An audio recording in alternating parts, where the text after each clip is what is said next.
ብፁዕ ቅዱስ አቡነ ቴዎፍሎስ የተገደሉት በሳቸው ዘመን ነው። ለጓድ መንግስቱ የሚያስተላልፉት መልእክት አለ እና ለወይዘሮ ውባንቺ ቢሻው በሁለት ወገን የተሳሉ ሰይፍ ነው ሲባል ሰምቻለሁና አዎ እንግዲህ ብዙ ጊዜ ቤተክርስቲያን በየቦታው ይሰራሉ።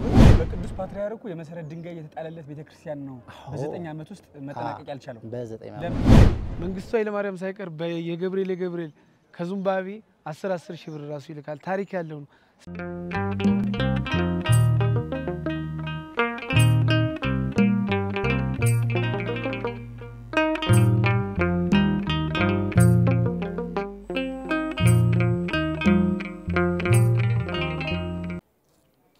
በረከተ እስፋኖስ ስድር በላይ ላይ ከማይስራጢያት እግዚአብሔር ይጠብቅህ። እግዚአብሔር ይፍታ። እንደምን አለ አባታችን? እግዚአብሔር ይመስገን። እግዚአብሔር ይመስገን። እንኳን ደህና መጣችሁ። እንኳን ደህና ቆይ። ሲራሶትን ያስተዋውቀኝ። እኔ ቀሲስ መንግስቱ አበራ እባላለሁ። የዚህ ቤተክርስቲያን መስራች ነኝ። በአዲስ አበባ ሀገረ ስብከት በንፋስ ስልክ ክፍለ ከተማ የጀሞ 3 ደብረ ኃይል ቅዱስ ገብርኤል ይባላል። እዚህ አካባቢ ላይ ሁለት ባልና ሚስት የነበሩ አቶ ትልቅ ሰውና ማስተዋል የሚባሉ ነበሩና እንደምታዩት ይሄ ዙሪያው ኮንዶሚኒየም ነው። እዚህ እንስሳት አርብተው በሬ ላም ብዙ ነገር ነበራቸውና ሌት እንደተኛን ቤታችን ተቃጠለ ብሎ ይወጣሉ ባልና ሚስት። ሲወጡ ግን ምንም ነገር የለም፣ ሲተኙ ይቃጠላል። ከዛ በኋላ በህልመ ሌሊት ደግሞ ሌሊት እንደተኙ ሰይፉን ይዞ ንውጡ ከዚህ ቤቴን የመመለኪያ ነው እያለ ያሳየናል። ተጨነቅን፣ መውጫ መግቢያ አጣን። ስለዚህ የት እንሄድ ብለው እኛ በአካባቢ የነበሩ ካህናቶችን ነገሩን። ከዛ በኋላ ሰዎችን በአካል ጠየቅን። ከዛ በኋላ ለአዲስ አበባ ሀገረ ስብከት ደብዳቤ ጽፈን ወኦቶ የነበሩ አቡነ ቀውስጦስ ነበሩ የአዲስ አበባ ሀገረ ስብከት። እሳቸው መጥተው ሰዎችን ጠየቋቸው። አውጡን ከዚህ ግቢ፣ ሌት ቤቱ ይቃጠላል፣ ስንወጣ እሳት የለም፣ ይሄን የመመለኪያን የመወደሻ እኔ የምወደስበት ነው እያለ ሰይፉን ይዞ ቀይ ጎፈሬ ሰው ሲያስፈራራን ያድራል። የነሱ ርስት ነው ማለት ነው? የራሳቸው ርስት ነው። ስንት ካሬ ነው? ብዙ ካሬ ነው። ወደ 10500 ካሬ ነው። በጣም ሰፊ ነው። አሁንም ያልተለካለ ገና። ይሄ ሁሉ መሬት የነሱ ነበር በወቅቱ? በወቅቱ ትንሽ ነበረች። በኋላ በዙሪያ ያሉ አርሶ አደሮች እናቱ ሀብታሙ እናቱ መስፍን ይባሉ የቦታው ተወላጆች እሳቸው ገብርኤል አባታችን መጣ ሲል ነው በነፃ ይዞታቸውን ጤፋቸውን ስንዴውን እያጭዱ ወደ ገብርኤል ያካተቱት ይዞታቸውን። ከዛ በኋላ እንደገና ያው ታቦቱ ገባ። ወይዘሮ ዓለም ካሳ የሚባሉ ልጃቸው ታሞባቸው የ20 ዓመት ልጅ ነው፣ መናገር አይችልም። ጠበሉ እዚህ ፈለቀ። ከዛ በኋላ ልጃቸውን አስጠምቀው በ20 ዓመቱ አይናገርም። እናቴ ቅያሬ ልብስ አምጪልኝ ሲላት ሴትዮዋ በቃ በጣም ተደሰቱና ለሰውየው መኖሪያ እዚህ መንደር 5 የሚባል 5000 ካሬ ገዝተው ሰጡት። በሬዎቹን፣ የእርሻ በሬዎቹን፣ የወተት ላሞቹን በሙሉ በቤት ያለው እንስሳት ሁሉ ይዞ እዛ ቤቱ ገባ። እኛ ቤተ ክርስቲያናችንና ወሰናችንን አስከብረን ያው አገልግሎት ጀመር ቤተ ክርስቲያኑን እና ይሄ ነው ባጭሩ የቦታው አመሰራረት ይሄ ነው። ከዛ በኋላ በጣም ብዙ ታምራት የሚደረግበት ሰው በቦታ ይቀደሳል፣ ቦታን በሰው አይደለም የሚቀደሰው። እውነት ነው። እንደዛ እንደሆነ የአካባቢው ነዋሪዎች ነግረውናልና የቦታውን ታምራት የቦታውን ትልቅነት እስቲ ያስረዱ። ቦታው የታወቀ ነው። ሰዎች ተስለው ቤታቸው ሳይገቡ መልስ የሚሰጣቸው ትልቅ ገናና መልአክ ነው። ለምሳሌ ወይዘሮ አርቲስት ኃይሌ የሚባሉ በጽኑ ታመው ከፍተኛ ሆስፒታል ሄደው 80 ሺህ ብር ክፈሉ ሲባሉ እንኳን 80 ሺህ ብር አይደለም 80 ሳንቲም የለኝም ብለው ቅዱስ ገብርኤል ጸጥታ ማን ነው ጸበሉን ተጠምቀው ድነው ከደዌያቸው ተፈውሰው የወርቅ መስቀላቸውን የወርቅ ሰዓታቸውን በአደባባይ ለቅዱስ ገብርኤል የሸለሙበት ጊዜ አለ። ጸበል አለው እንደባታችን አለ። ትልቅ ጸበል አለ። ፈዋሽ ሆነ። በዚህ በምዕራቡ በኩል ትልቅ ጸበል አለ። ደስ ይላል። ሁለተኛ በሆድም ሲሰቃየ ነበር አንድ ወጣት ጥቁር አንበሳ ለኦፕሬሽን ተቀጥሮ ወይዘሮ አርቲስት ይሄንን ጸበል እስቲ ቅመሰው ብለው ወደ 55 ሳንቲሜትር ባብ ከሆዱ ወጥቶለት በዚህ አይነት ሌላው የተለያየ ህብረተሰብ በአይን የማይታይ በጅማ ረቂቅ መንፈስ ሁሉ የተፈወሰ አብዛኛው ብዙ ህዝብ ነው ያለው። አባታችን አቤት አንድ የሰማሁት ታሪክ አለ። እሺ አሁን ከ1967 እስከ 1983 ለ17 ዓመት ኢትዮጵያን የመሯት የቀድሞ የኢትዮጵያ ፕሬዝዳንት ጓድ መንግስቱ ኃይለማርያም አሁን ሀረሪ ዚምባብዌ ሀረሪ ገንሂል አካባቢ የሚገኙት ይህንን ቤተክርስቲያን አስራት በኩራታቸው ለዚህ ቤተክርስቲያን ነው የሚልኩ የሚባል ነገር ሰማን። ምእመናን ደውለው ከነገሩን ውስጥ አንዱ ይሄ ነው በጣም ያስደነቀንና ምክንያቱ ሚስጥሩ ምንድነው?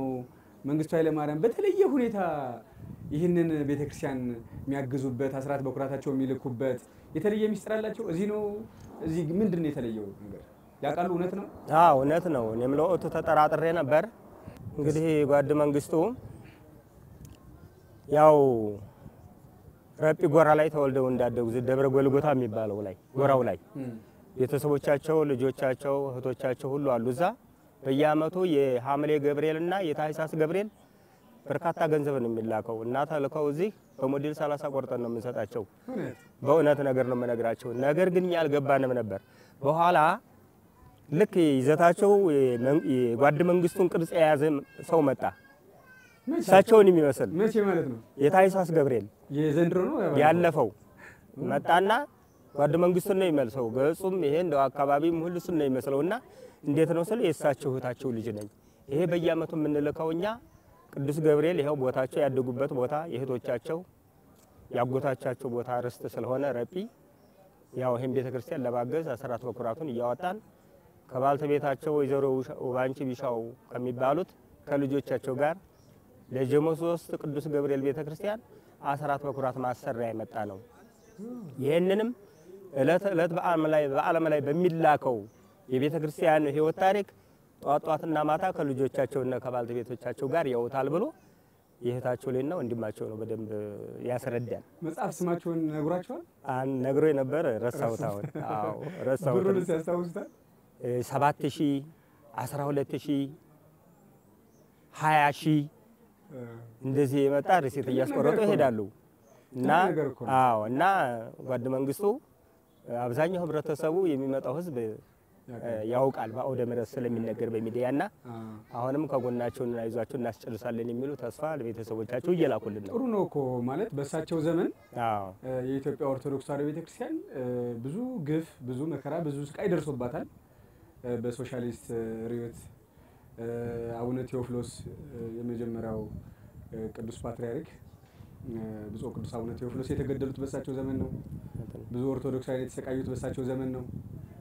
ቤተክርስቲያን የተሰደደችው ብዙ ተነግሮ የማያልቅ መከራ ደርሶባታልና አሁን ደግሞ ባለቀውም ሰዓት ቢሆን እንደዚህ ተጸጽተው ማድረጋቸው መልካም ነው አይደል? በጣም መልካም ነው።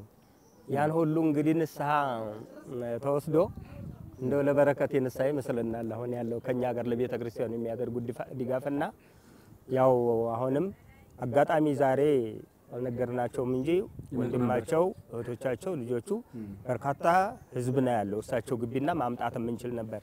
እግዚአብሔር ቢፈቅድልን ለቀጣይ ደግሞ አምጥተን አሁን ይሄን ቪዲዮ ውሎ ከማርያም ወርቅ ጋር በሎዛ ሚዲያ ነውና ይሄን ቪዲዮ ጓድ መንግስቱ ኃይለማርያም ይደርሳቸዋል እና ለጓድ መንግስቱ የሚያስተላልፉት መልእክት አለ እና ለወይዘሮ ውባንቺ ቢሻው አዎ እንግዲህ ኢትዮጵያን የመሩ የሀገር ፍቅር ያላቸው ቆራጥ አመራር ናቸው። እንወዳቸዋለን። ሁለተኛ ደግሞ በፊት የነበረውን ካሳ ይህንን ምን የመሰለ እንቁ የሆነ ቤተክርስቲያን ለማሰራት ልጆቻቸው ጋር ባልተቤቶቻቸው ጋር እግዚአብሔር ህይወታቸውን እንዲባርክ በቅርብ ጊዜ እንደውም 80ኛ ዓመታቸውን ሲያከብሩ አጋጣሚ ቪዲዮን አይቻለሁ። እግዚአብሔር ህይወታቸውን እንዲባርክላቸው የበለጠ እንዲያግዙ ልጆቻቸውም እግዚአብሔር ደግሞ የአባቶቻቸውን ፈለግ ተከትለው ይህን ቤተክርስቲያን የአባቶቻቸው ቦታም ስለሆነ ይሄ አካባቢው ልጆቻቸውም እንዲያግዙ በቅዱስ ገብርኤል ስም መልእክቴን አስተላልፋለሁ። እጅግ አድርጌ አመሰግናለሁ አባታችን። ማን ልበል? በስመ አብ ወወልድ ወመንፈስ ቅዱስ አሐዱ አምላክ አሜን። ስሜ ቀሲስ ዮናስ ውብሸት ይባላለሁ። ማዕረግ የለውም ከፊት አይ ገና የለው። ቀሲስ ዮናስ ውብሸት ወይም አካውንታንት። የዚህ ኃላፊነት ምንድነው? አሁን ያለንበት የጆሞ 3 ገብርኤል በዚህ ቤተክርስቲያን ላይ የህንጻ ኮሚቴው ሂሳብ ሹም ነው። በሁለት ወገን የተሳሉ ሰይፍ ነው ሲባል ሰምቻለሁና ከአብነት ትምህርት ውጭ ዘመናዊ ትምህርት አለዎት እንዴ? አለ። ምንድነው? እሱም በመጀመሪያ ዲግሪ በአካውንቲንግ ኤንድ ፋይናንስ ከአዲስ አበባ ዩኒቨርሲቲ ነው። ማስተርሴን ደግሞ ከደብረ ማርቆስ ዩኒቨርሲቲ በቢዝነስ አድሚኒስትሬሽን እና ሶስተኛ ዲግሪና ፒኤችዲም ኦልሬዲ እየጀመርኩኝ ነው። እውነት? በመንፈሳዊ ደግሞ በቴዎሎጂ የቅድስት ሥላሴ መንፈሳዊ ዩኒቨርሲቲ የአራተኛ ዓመት የግዕዝ ስተዲ ዲፓርትመንት ተማሪ ነኝ። ይሄ ሁሉ ጥረት ይሄ ሁሉ ልፋት በጣም የሚገርም ነው። ቤተክርስቲያናችን እንደዚህ አይነት ሰው ያስፈልጋታል እውነት አይደል? እውነት ነው። በአንድ ቦታ ሙጥኝ ማለት ሳይሆን በሁሉም የተሳለ ሰይፍ ብንሆን መልካም ነው። እውነት ነው። ዛሬ ወደ ተገናኘንበት ጉዳይ ቀጥታ እንግባና ቀሲስ ጆሞ 3 ገብርኤል በሚገርም ፍጥነት እንግዲህ ኦልሞስት ወደ 8-9 ዓመት ሆኖታል ከተጀመረ መሰረት ድንጋይ ከተጣለ። ነገር ግን በዚህ ፍጥነት ያደገው ግን 2-3 ዓመት ይሆነዋልና ስለ ህንጻ ቤተክርስቲያን ውስጥ ይንገሩኝ። 9 ዓመት ለምን ፈጀ? ምንድነው ችግሩ? በ9 ዓመት ውስጥ ማለቅ ያልቻለበት የማቴሪያል መወደድ፣ የገንዘብ ማጣት? አመሰግናለሁኝ። ያው እንግዲህ ብዙ ጊዜ እናንተ ለቤተክርስቲያን ቅርብ እንደመሆናችሁ መጠን ብዙ ጊዜ ቤተክርስቲያን በየቦታው ይሰራሉ። ትልቁ ችግር ብዬ የማስበው ብዙ ኢትዮጵያውያን ኦርቶዶክስ በተለይ በእኛ ቤተክርስቲያን ደግሞ ኦርቶዶክሳውያን ያልሆኑ ሁሉ ይሰጣሉ። የገንዘብ የመስጠት ብዙ ጊዜ ችግር አለ ብዬ አላስብም። ማኔጅመንት ግን እጅግ በጣም ቤተክርስቲያኒቷ ያስፈልጋታል። እንዳጠቃላይ በሁሉም ቦታ ቤተክርስቲያኒቷ የተማረ በተለይ ሰይፍ ዘክሌ የሚለው ሐዋርያው ቅዱስ ጳውሎስ ለዛ ነው በሁለቱም ወገን የተሳለ ሰይፍ ማኔጅም የሚያደርግ የሚቀድስም ሰው ቢኖራት በእርግጠኝነት ምእመናኖቿ ከመስጠት ወደ ኋላ አይሉ። የቤተክርስቲያን 2004 ነው ቦታው የተቆረቆረው። 2008 ላይ በአቡነ ማትያስ የመሰረት ድንጋይ ተቀምጧል። ጥቅምት 17 ቀን አቡነ ማትያስ ሊቀ ጳጳስ ቀዳማዊ ፓትርያርኩ በቅዱስ ፓትርያርኩ ይሄንን በደንብ ፎቶዎች አሉ። መረጃ እያንዳንዳቸው ዶክመንት የተደረጉ ሰጣቸዋለሁ። በቅዱስ ፓትርያርኩ የመሰረት ድንጋይ የተጣለለት ቤተክርስቲያን ነው በ9 ዓመት ውስጥ መጠናቀቅ ያልቻለው። በ9 ዓመት መጠናቀቅ አልቻለ። ይሄ ምክንያቱ የሆነበት እንግዲህ እኔ በእርግጥ ወደዚህ ቦታ ከመጣሁኝ አሁን 5ኛ ዓመቴን ጀምሬያለሁኝ። በሰዓቱ የነበረው አንዳንድ የማኔጅመንት ክፍተቶች አሉበት። ሁለተኛ ደግሞ ያው ብዙ ጊዜ በአዲስ አበባ ውስጥ በተለይ ህንጻ ቤተክርስቲያን በየቦታው ይገነባል። ምእመናኑ ተመሳሳይ ነው። ለምሳሌ እዚህ አካባቢ እንኳን 4 ቤተክርስቲያኖች ተሰርተዋል። ጀሞ ገብርኤል አለች፣ ጀሞ ቅድስት አርሴማ፣ እመቤታችን፣ መድኃኔዓለም። እዚህ ጋር 4ቱም ህንጻ ቤተክርስቲያን እየገነቡ ነው ያሉት። 2ቱ አጠናቀዋል፣ 2ቱ ገና ናቸው። ይሄን ሁሉ የሰራው ደግሞ ይሄው ምእመን ነውና ወጪ በዛም እንትን ስለሚሉ እጅግ በጣም ችግር አለ ማለት ነው። ምን ያክል ገንዘብ ጨርሷል? እስካሁን ይሄኛው ወደ 23 ሚሊዮን ብር ፈጅቷል። በነገራችን ላይ ቦታው 2700 ካሬ ላይ ያረፈ ባለ 5 ጉልላት 2700 ካሬ ላይ ያረፈ ግራውንድ ብቻ 1500 ካሬ ያለው እጅግ በጣም ግዙፍ ነው። እንዲህ እንደምታዩት አይደለም። የቦታውን ስፋትና ጥልቀት ከላይ ወጣችሁ ብታዩት እጅግ በጣም ሰፊ ኤሪያ ነው። 2700 ካሬ ላይ ነው ያረፈው ህንጻ ቤተክርስቲያን ነው። በጣም የሚገርም ነው። መጎብኘት እንችላለን? ይቻላል፣ እንጎበኛለን። እና የሚፈጀው አብዛኛው ብረት ደግሞ ባለ 20 እና ባለ 16 ነው። ይሄ ደግሞ እጅግ በጣም ትልቅ ኮስት ነው ሀገሪቱ ላይ ካለው ከዚህ ከፎሬን ካረንሲ ጋር ተያይዞ እነዚህ ሲሚንቶ ብረት እጅግ በጣም ውድ ስለሆኑ አንድ ብረት ሲያመጣ አንድ ሰው 4000 ብር ይከፍላል። ባለ 20 ማለት ነው። 100 ቤር ጋር እንፈልግ ብንል በሚኒመም 400 ሺህ ብር ያስፈልጋል እንደማለት ነው። እና ይሄ እጅግ በጣም እያቃተን ስለሆነ ህዝቡም እየተቸገረ ስለሆነ ሁሉ ጊዜ አውደ ምሕረት ላይ ልመና ደግሞ ህዝቡን ማሰልቸት ነው ወንጌል በማስተማር ምትክ። ስለዚህ በዓለም ላይ ያለ እናንተን ጨምሮ ተረባርበንበት ይሄን ቤተክርስቲያን ለፍጻሜ ማብቃት አለብን። ስንት ሚሊዮን ብር ያስፈልጋል ከዚህ በኋላ 30 ሚሊዮን ብር ይፈጃል። ኤግዛክት ቁጥሩ 30 ሚሊዮን 993950 ብር ይፈጃል። ስለዚህ በአጠቃላይ ወደ 50 ምናምን ሚሊዮን ብር ነው የሚፈጀው።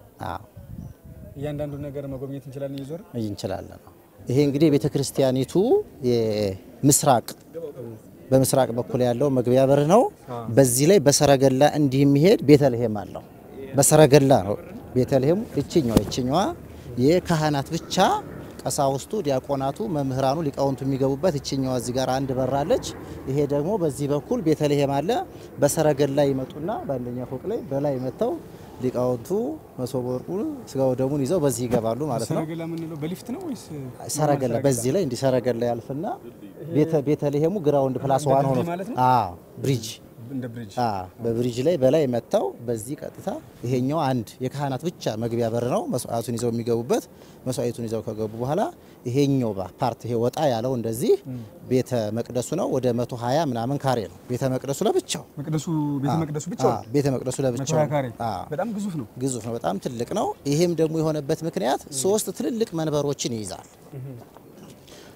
አሁን ብዙ አብያተ ክርስቲያናቶችን አይተን ከሆነ በተለይ እነዚህ ካቴድራል የሚለውን ስያሜ ይዘው የሚንቀሳቀሱ ማንኛውም ቤተ ክርስቲያኖች ባለ 3 መንበር ነው የሚሆኑት 3ቱም መንበር ላይ መስዋዕት ተሰርቶ ምእመናኑ ህዝቡ ህፃናቱ በጣም እየሰፉ ስለሆነ እነሱን ሁሉ አድሬስ የሚያደርግ ቦታ ስለሚያስፈልግ እንግዲህ ከዛኛው ከነዛኞቹ ኮለን አንስቶ እስከዚህ ድረስ በአጠቃላይ የቤተ መቅደሱ አካል ነው ማለት ነው እዚህ መካከል ላይ ትልቅ መንበር አለ እዛ ቦታ ላይ አንድ መንበር አለ በዚያ በኩል አንድ መንበር አለ 3 መንበር ይኖረዋል ማለት ቤተ መቅደሱ ክፍል ይሄኛው ነው ደማሚ ነው እዚህ ቀጥለን ከዚህ ከቤተ መቅደሱ እንደወረድን ኦልሞስት ወደ 130 ካሬ የሚያክል መቁረቢያ አምደ ወርቁ ተቀምጦ ወንዶች በዚህ ሴቶች በዚህ በኩል ሆነው ይሄ በሙሉ ሰፊው የቁርባን ስነ ስርዓት ማከናወኛ ቦታ ነው ማለት ነው ያው በቤተ ክርስቲያናችን አጠራር ቅድስት ብለን የምንጠራው ነው ይሄኛው መቅደሱ ነው 3 መንበር ይዛል 120 ካሬ ነው ይሄኛው ደግሞ ቅድስት የምንለው ነው ቅድስት ደግሞ ስጋው ደሙን የምናቀብልበት ለምእመናኖቹ ተደራሽ የምናደርግበት ነው ማለት ነው ወደ ስንት ሰው ይዛል እሱ አካባቢ ቅድስቱ እንግዲህ በካሬ ወደ 130 ካሬ ነው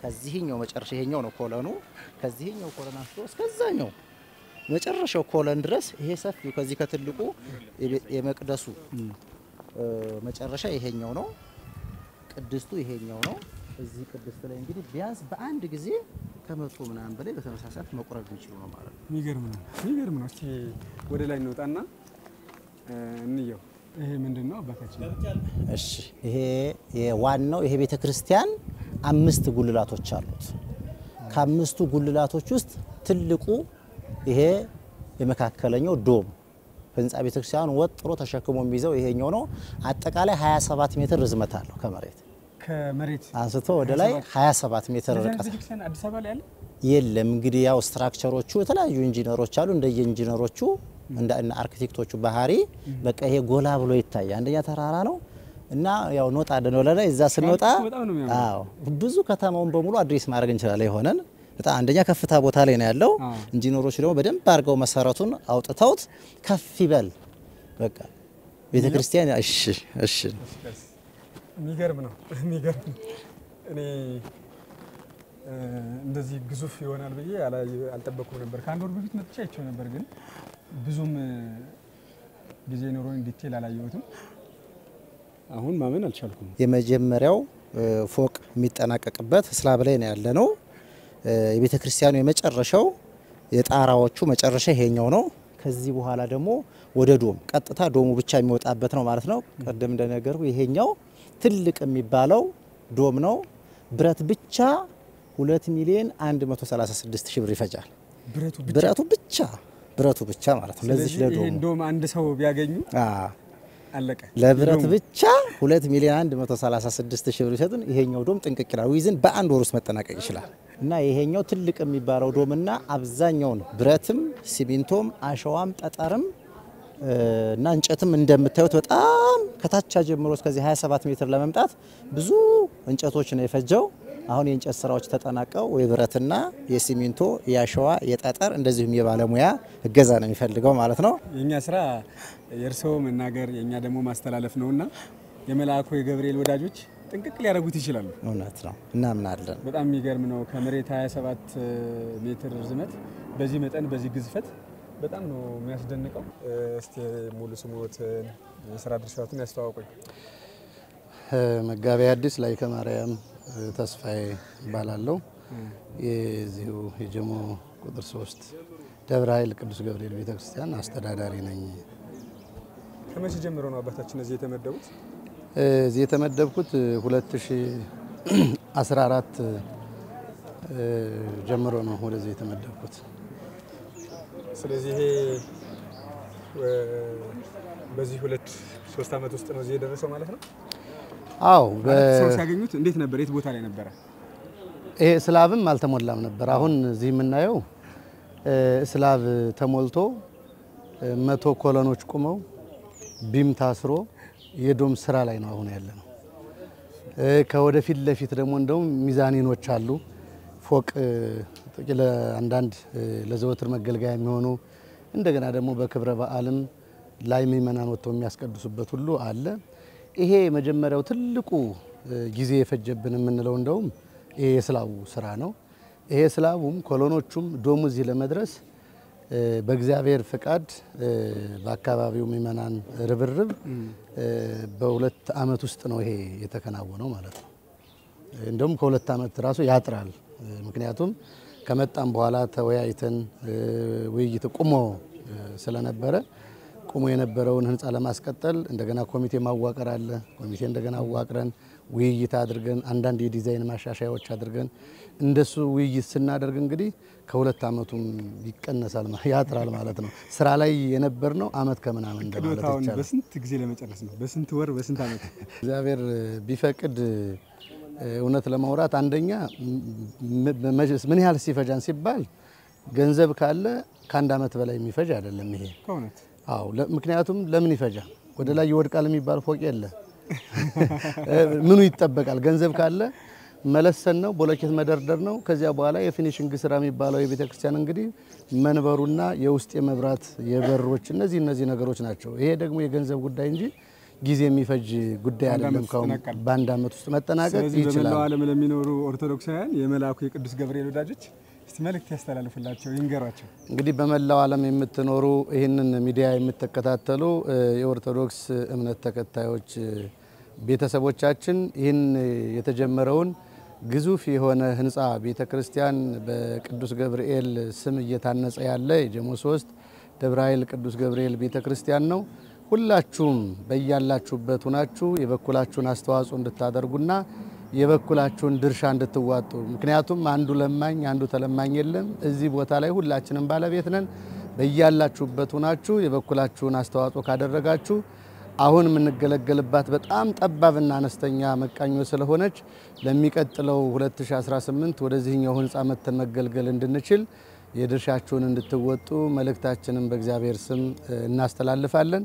ይህንን ደግሞ እናንተ የሰጣችሁንን በማቴሪያል የሰጣችሁንን በገንዘብም የሰጣችሁንን አደራችንን በአግባቡ እንደምንወጣ ቃላችንን በዚሁ እየገባን ከፕሮግራሙ በኋላና ከስጦታው በኋላ ያ ደግሞ ምን እንደደረሰ በዚሁ ሚዲያ መልእክታችንን እናስተላልፋለን፣ ምስጋናችንን ማለት ነው። እሺ፣ ይህ ውሎ ከየማርያም ወርቅ ጋር ነው። አሁን የምንገኘው ከጀሞ 3 ቅዱስ ገብርኤል ቤተክርስቲያን አስተዳዳሪ ጋር ነው። እንግዲህ በተመደቡ በሁለት ዓመት እዚህ እግዚአብሔር ረድቷቸው ከህዝቡ ጋር ከምእመናን ከአገልጋዮች ጋር እዚህ አድርሰውታል። በአንድ ዓመት ውስጥ እንደ ቃላቸው ደግሞ እግዚአብሔር ረድቷቸው ተጠናቆ የደረሰበትም ቦታ የምናሳወቃችሁ ይሆናል። ይህ መሬት የሰጡት የእናንተ ቤተሰብ ናቸው ይባላል። እንዴት ነው የአዲስ አበባ መሬት በዚህ መጠን መሬት ከነፍስ በላይ የሚመለክበት ክፉ ዘመን ደርሰናል እና እናንተ በዚህ የሚያክል በህይወታችሁ ጨክናችሁ ይህን የሚያክል ግዙፍ መሬት ሰጣችሁ ለመልአኩ ቅዱስ ገብርኤል እንዴት ጨከናችሁ? አንድ አርሶ አደር ገበሬ ነበሩ።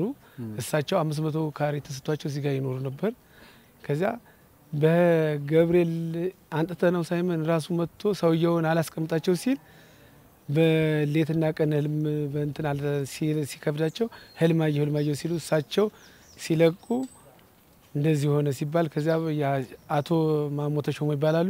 እንደዚህ ሆነ ሲባል እንደ ገብርኤል ራሱ ፈልጎ የተመጣ ወደ ተቻለውን ኮንዶሚኒየም መንግስት ለወስዶት እንኳን ታቦቱ መጥቶ መሬቱን የፈጠረው መጣ ብለው ያለኝ መሬት ወደዚያ 1500 ካሬ የሚሆን 3000 ነው 4000 የሚሆን አስቀርተው ለልጆች ማስተዋሻ እዚያው ለአንዳንድ ነገር ተገብርኤል እንዳይርቁ ይሄን አርኩና ብለው አቶ ተሾሞ ማሞ ነው ለይን ኩላ መሬት ለየሰጡ።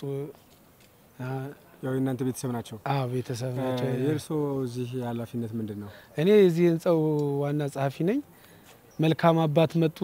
በሳቸው ምክንያት የአካባቢ ሰው የኔ ነው የሚለው እዚህ አካባቢ ይመለከተኛል የሚለውን ኮሚቴ አንጡልኝ ሲሉ አሁን አቶ ተሾሜ ሌሊ ገስጥ ጌታውን የሚባላሉ ሁለታችን ተመካከረና በህይወት አሉ ልዩ አሉ የኔ ጓደኛ ኮሚቴ ነው ዋና ሰብሳቢ ነው ሁለታችን የሰጡት እንጂ አባት አሉ በህይወት እሳቸው አርፈዋል ልጆች አሉ ባለቤታቸውም አርፈዋል ትልቅ ሰዎች ናቸው ነፍሳቸውን ይማር አልፈዋል ከዛ ያ የልጅ ነው ሁለታችን ለምን አንደኛ የአባትህ ቦታ ነው ርስታችን ነው እዚህ ለምን ይሄን ቤተክርስቲያን እኔ እናንተ የገቢ ማሰባሰቢያ አድርገን ለምን አናስጀምረው ማለት ከዛ 80 ሺህ ብር ሁለታችን አወጣንና በሬ ያርና ህዝቡን በየፕሮግራሙ ጠራና የገቢ ማሰባሰቢያ ያደረግን የዛሬ አመት ከ6 ወር ነው አሳውሳል 4 ሚሊዮን ብር ህዝብ ቃል ገባልን ያው የቃል ገባው ባይገባ 2 ሚሊዮን ከምናምን ገባ በዚያ 98 ኮለን አቁመናል ይሄ ሁላ የምታየው የዛሬ ጊዜ መጣ ሳር በቅሎ የበቀለበት ነበር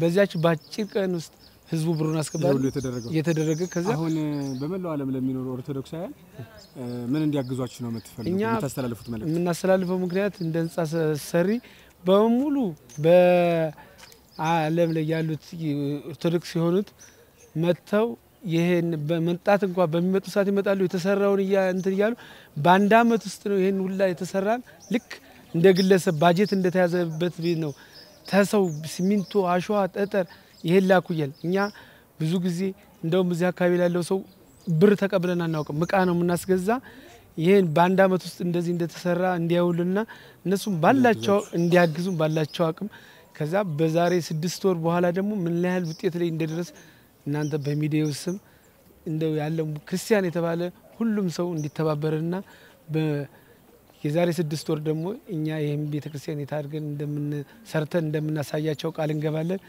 መንግስቱ ኃይለማርያም ሳይቀር የገብርኤል ከዙምባቤ 10 ሺህ ብር ራሱ ይልካል ታሪክ ያለው ሳሩ ቤት ገብርኤል ነው የሚባል ይሄን ለሙሉ ለኢትዮጵያ ባለ ለሙሉ ክርስቲያን በገብርኤል ስም ቃል እንዲገቡልን አሳስባለሁ እጅግ አድርጌ ያመሰግናለሁ የተወደዳችሁ ኦርቶዶክሳውያን ይህ ውሎ ከማርያም ወርቅ በሎዛ ሚዲያ እንደቀጠለ ነው አሁን የምንገኘው ጆሞ 3 ገብርኤል ነው እንግዲህ እስካሁን ድረስ 8-9 አመት ጨርሶ እዚህ ደርሷል እነዚህ ምእመናን በጣም ጀግኖች ናቸው ምክንያቱም ቤተሰብ ያስተዳደሩ በሌላም በኩል ወጫቸውን እየሸፈኑ ይህንን ቤተክርስቲያን እዚህ አድርሰውታል ከ20 ሚሊዮን ብር አካባቢ ላይ ያወጣዋል ከወጣው በላይ ደግሞ እዚህ ይቀራልና በአንድ አመት በሁለት አመት ጨርሰን የመላእኩ የቅዱስ ገብርኤል ቤተክርስቲያንን አጠናቀን እግዚአብሔር ቅዱስ ሥጋው ክቡር ደሙ የሚፈተትበት እኛ የምንባረክበት እግዚአብሔር የሚመሰገንበት እንዲሆን እግዚአብሔር ይርዳን እስከዚህ ሰዓት አብረውን የነበሩት ቀሲስ ዮናስ ናቸው በሁለት ወገን የተሳሉ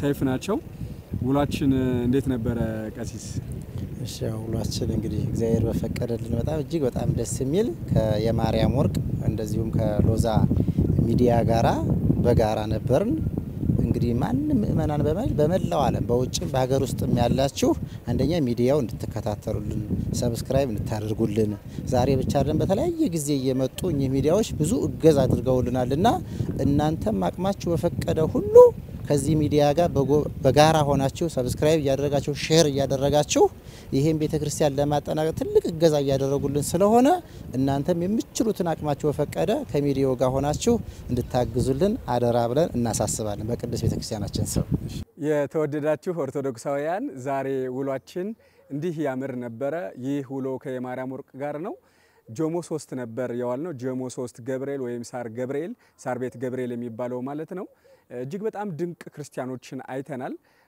በ9 አመት ውስጥም ከ20 ሚሊዮን ብር በላይ አወጣው ህንጻ ቤተክርስቲያኑን እዚህ አድርሰውታል ውሏችን ከተለያዩ ሰዎች ጋር ነበረ ከጓድ መንግስቱ ኃይለማርያም አስራት በኩራት የተላከ የሚመጣም ገንዘብ እዚህ እንደሚገባ ዛሬ ሰምተናል ውሎ ከየማርያም ወርቅ ጋር በሌላ ውሎ እስክንገናኝ ድረስ ደህና ሁኑ ቤተሰቦቼ አመሰግናለሁ